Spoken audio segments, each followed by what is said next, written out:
And there's the thugs. There are a bunch of thugs out in a hurricane. Meow, I'm Huples cat, and that's Wolfie. Louis Mosaicmaster 1 in Puerto Rico has the best preps for hurricane preparation, and have a look in the description and go and check his channel out. He learned from Hurricane Maria and he rode out Hurricane Fiona very well. But Fiona then hit Canada. What did Canada do wrong? That wasn't 45 miles per hour. That was about a good 70, 80 miles per hour. Wow. Weather forecasts are often wrong. Bit of a word of warning, we tend to remember the forecasts that were extreme that never came true, so we evacuated for no good reason. We tend to forget about the times that we didn't evacuate when we should have done. Okay, there's a whole bunch of flash flood warnings. That includes this section here. Okay, check this out. This is footage of a temporary bridge they had put after Hurricane Maria. The water just pushing the bridge, taking the whole bridge out.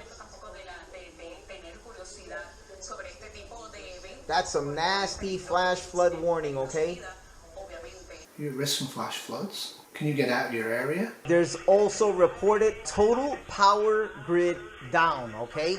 All of Puerto Rico right now apparently has no power. Power is probably going to fail for hours, probably for days. It can be weeks, or in the case of Puerto Rico, it was months of no power after Hurricane Maria.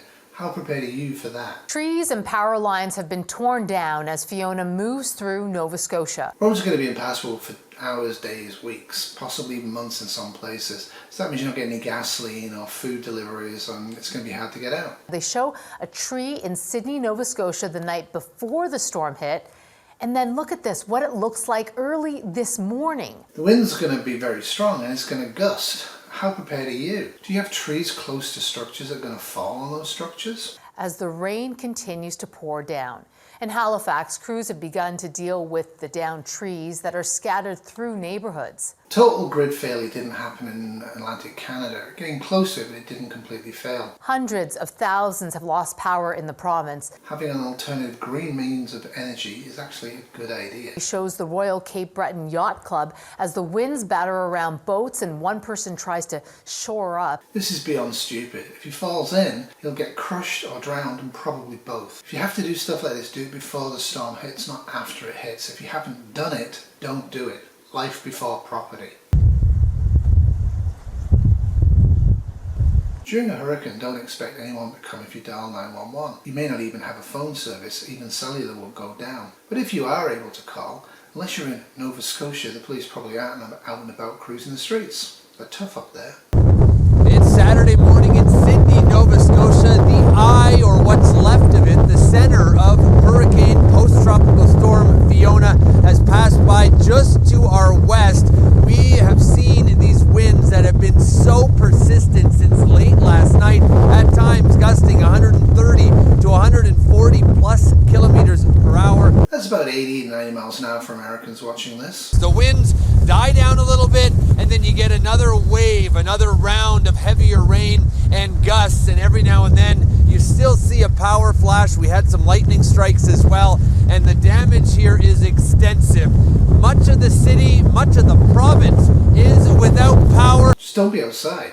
You've got a huge risk from getting injured and killed. Roof debris, trees are falling. There's just things flying through the air at huge speed, and a lot of it will be very sharp. Initially, you may also encounter live power lines that are down. Your footing is going to be very bad and treacherous. In fact, you could be swept away quite easily and killed. And visibility is terrible, so somebody could drive into you. Stay inside, stay in place. Place isn't safe. Evacuate before the storm. And you can just see that these boats have fared better than some others that I've seen, but this storm is not done yet. Expect property damage. Have a lot of tabs, have nails, have wood, have hammers and other equipment and ladders, and have all that stuff secured so it doesn't become airborne during the hurricane. It takes me back to Dorian and Juan.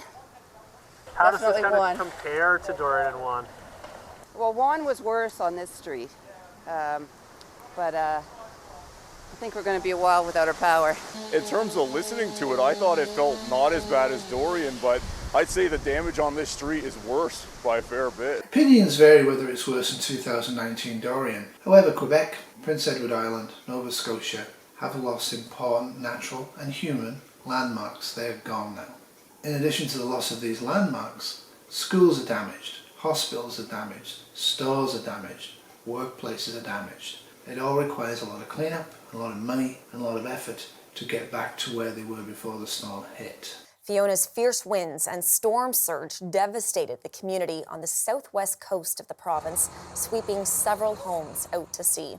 On Prince Edward Island, Canadian Armed Forces personnel are on the ground to help with the recovery effort, and more are on the way to parts of Nova Scotia and also to Newfoundland and Labrador. The federal government is promising financial aid for people whose homes and businesses have been destroyed. Great. It won't be enough. HMCS Margaret has left St. John's and will be patrolling the coast of Newfoundland, the southern coast of Newfoundland, doing basically courtesy calls and check-ins with about 4 communities there. This is His Majesty's Canadian ship, Margaret Brooke. And that's the first time I've said that in 58 years. However, the report failed to call it by its full name.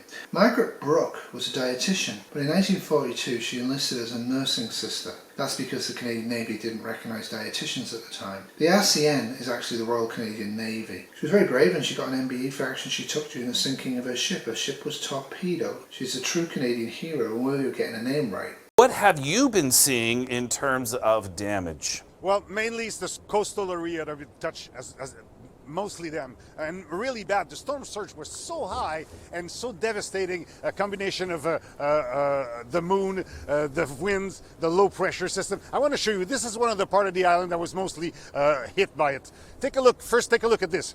This is the road that's going like this. It's usually packed gravel. Now it's covered in sand. You see these 2 tar slabs?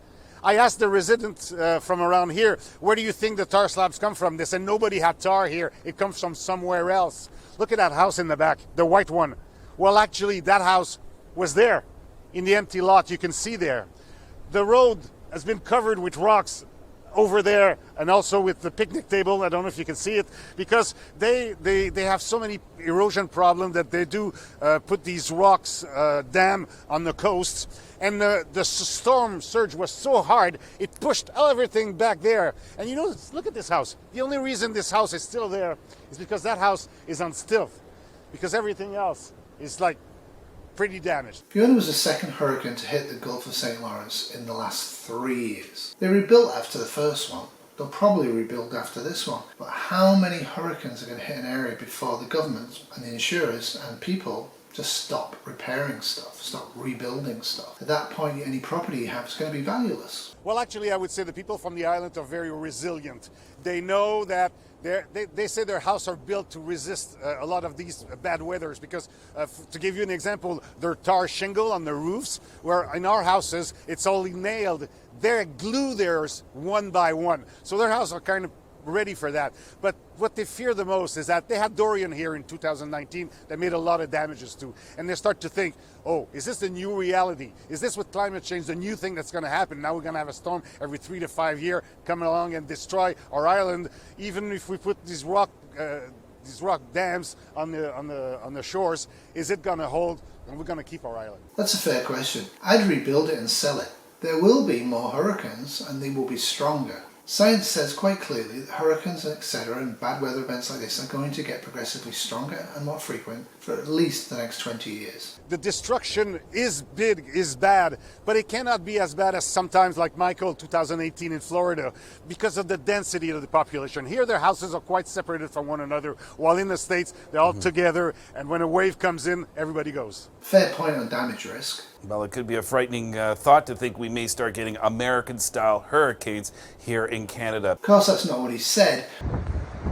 We're very much focused right now on just getting through these initial days of chaos, of disruption, of people worried about where they're going to sleep, worried about how they're going to get through the next couple of days, get the power back on. That's short-term thinking. What about some long-term thinking from our Canadian federal government? She's also acknowledging the growing challenges of responding to extreme weather disasters. We need to continue to build resources, especially in the area of personnel, so that in the long term, as we see these climate-related disasters hitting our country, the resources are there. Those saying that this is a natural cycle or sunspots or spraying stuff out of aircraft, as you alluded. The truth is, I've never seen anything like it, nor have residents ever seen anything like it. You know, the devastation of what we're seeing is just people's lives are torn apart. Are you at risk? What's your plan to mitigate that risk? Hurricanes can and have travelled 800 miles from the sea and gone inland and devastated cities. There is nowhere in North America where you are safe from a hurricane. Okay, we're at the Humber River just south of Lawrence Avenue,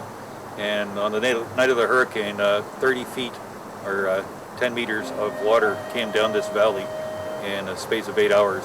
Many people were trapped in their houses, many people got trapped in their cars as they tried to cross bridges, and they unfortunately passed away as they were swept down into the Lake Ontario. Who were at the time thought they were perfectly safe, and then all of a sudden their truck just got hit by this big wall of water and it rolled.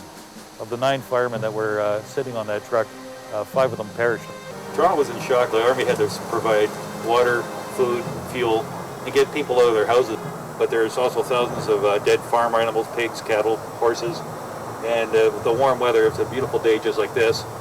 Following the hurricane, all these bodies were beginning to rot, and also the broken trees and everything. So they had to take bulldozers and push everything in huge piles together, then set fire to them with flamethrowers. Yep, they use flamethrowers. Some families have lost everything. We don't have the professional people here in our small communities to deal with something like this. So this is not a short-term process. It's going to be long-term. Yep, it's going to take years to recover. Fiona had the lowest storm pressure ever recorded on Canadian soil, making it the strongest storm on record. So what about some storm footage, eh? In the course of a couple of minutes, you can see where the storm surge is really starting to push through.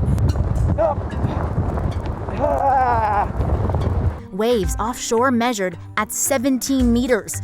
That's taller than a 5-story building. Be storm aware. Bug out before it hits you. Relocate before it destroys your home. However, Canadian reporters are ready. Holy cow. Like, if there was anything upstream of me, I would not do this. I know that there's nothing. I can't be hit by this debris. Because there's nothing over there. Like, I'm getting up.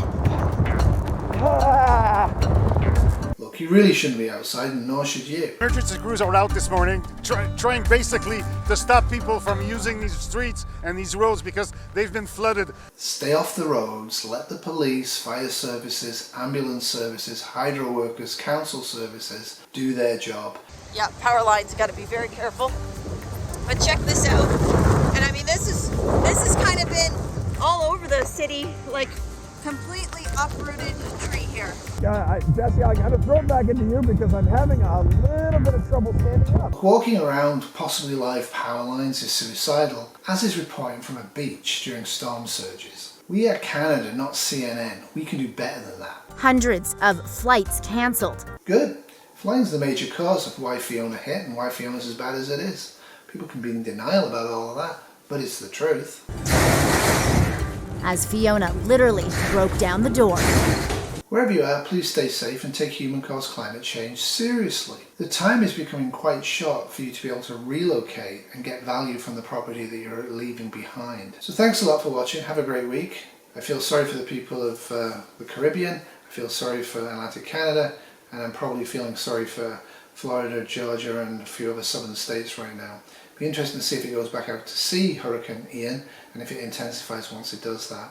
That can happen. It can be devastating. So have a great week. Be safe. Love you all. Toodles. Goodbye from me, and goodbye from Wolfie Terrier. Holy smokes. Okay, so Lewis out. This video has been brought to you by Biscuit Cat Productions 2022.